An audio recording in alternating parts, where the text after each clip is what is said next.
আন্দোলনকারীদের ব্যাপারে আদালত বলেছেন তাদেরকে ঘরে ক্লাসে ফিরে যাওয়ার জন্য শান্তিপূর্ণ ব্যবস্থা বজায় রাখার জন্য ভাইস চ্যান্সেলরদেরকে বলেছেন শান্তিপূর্ণ পরিবেশ বজায় রাখার জন্য। আদালতের সিদ্ধান্তই চূড়ান্ত সিদ্ধান্ত হবে। 4 সপ্তাহের জন্য স্ট্যাটাস কো হয়েছে।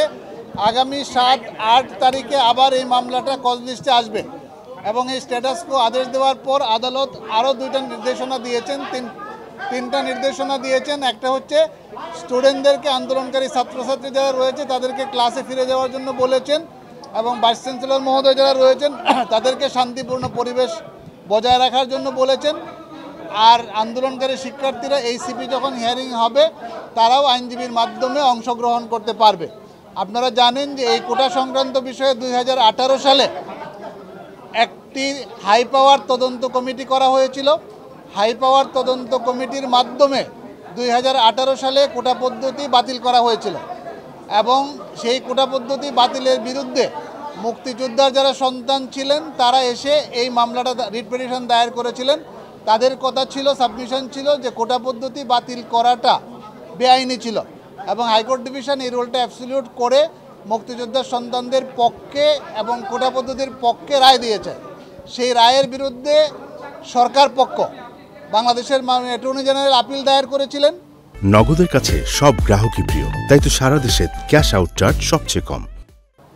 সেই আপিলটা শুনানির জন্য পেন্ডিং ছিল রায় পাওয়ার জন্য, কিন্তু বিষয়টি অত্যন্ত জনগুরুত্ব সম্পন্ন বিদায় আমরা গতকালকে 2-3 শিক্ষার্থীর পক্ষে 2 শিক্ষার্থী পিটিশনার হয়েছে, আরও অনেক শিক্ষার্থীরা রয়েছেন, তারা আসছেন এই পরিস্থিতি, উদ্ভূত পরিস্থিতি বিবেচনায় যে বিশ্ববিদ্যালয়ের শান্তিপূর্ণ পরিবেশ ফিরে আনা দরকার এবং যেহেতু বিষয়টি অ্যাপিলেট ডিভিশন থেকেই চূড়ান্ত নিষ্পত্তি হবে, সুতরাং অ্যাপিলেট ডিভিশন থেকে চূড়ান্ত নিষ্পত্তি না হওয়া পর্যন্ত যাতে স্থিতি অবস্থা বা একটা স্টে আদেশ থাকে, সেই জন্যই আমরা এই নিবেদন গতকালকে ফাইল করেছিলাম।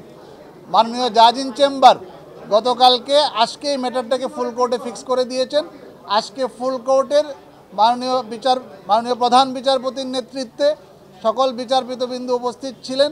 ওনারা সন্তুষ্ট হয়ে, আমরা খুব বেশি সাবমিশন দিতে হয়নি রাখি না, এই জন্য যেহেতু এটা পলিসি ম্যাটার, যেহেতু একটা সরকারের সার্কুলারকে হাইকোর্ট ডিভিশন থেকে স্টে করা হয়েছে, আইনগত এবং নীতিগতভাবে এই আদেশটা স্টে বা স্ট্যাটাস কো থাকে, এটাই হচ্ছে আমাদের এখনকার পর্যন্ত কনভেনশন অফ ল। এই স্থিতি অবস্থার পরে দাঁড়ালো হাইকোর্টের জাজমেন্টও স্থগিত থাকবে এবং যে প্রজ্ঞাপনটা বাতিল করা হয়েছে সেই প্রজ্ঞাপনটাও স্থগিত থাকবে, বাতিল থাকবে। তার মানে হচ্ছে 18 সাল থেকে যেভাবে নিয়োগ প্রক্রিয়া চলে আসছিল সেই নিয়োগ প্রক্রিয়া চলতে থাকবে। আন্দোলনকারীদের ব্যাপারে আদালত বলেছেন তাদেরকে ঘরে ক্লাসে ফিরে যাওয়ার জন্য শান্তিপূর্ণ ব্যবস্থা বজায় রাখার জন্য ভাইস চ্যান্সেলরদেরকে বলেছেন শান্তিপূর্ণ পরিবেশ বজায় রাখার জন্য। এটা তো সবাই আপনারা জানেন, আপনারা যেহেতু সুপ্রিম কোর্ট বিট করেন, সকল সাংবাদিক বন্ধুরা জানেন যে হাইকোর্ট ডিভিশনের যে কোনো রায়ের বিরুদ্ধে অ্যাপিলেট ডিভিশনে যাওয়ার অধিকার সবারই রয়েছে এবং যারা এই মামলার পক্ষে রায় পেয়েছেন তাদেরকেও কিন্তু চূড়ান্ত ফয়সালা অ্যাপিলেট ডিভিশন থেকেই নিতে হবে।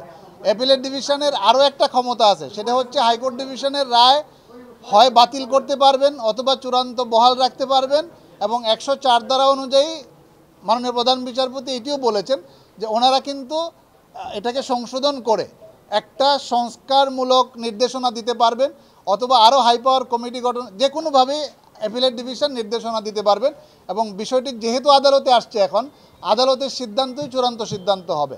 আমাদের কথা হচ্ছে যারা আন্দোলন করছেন এবং যারা মুক্তিযোদ্ধাদের সন্তান যারা রয়েছেন, রিট পিটিশন ফাইল করেছিলেন, সবার প্রতি বিনীত অনুরোধ হচ্ছে যে এইটা সবার স্বার্থে স্থিতি অবস্থা দেওয়া হয়েছে এবং মামলাটি যখন চূড়ান্ত সিদ্ধান্ত হবে, যে ফয়সালা আপিল বিভাগ দিবেন সেই ফয়সালা সবাইকে মেনে নিতে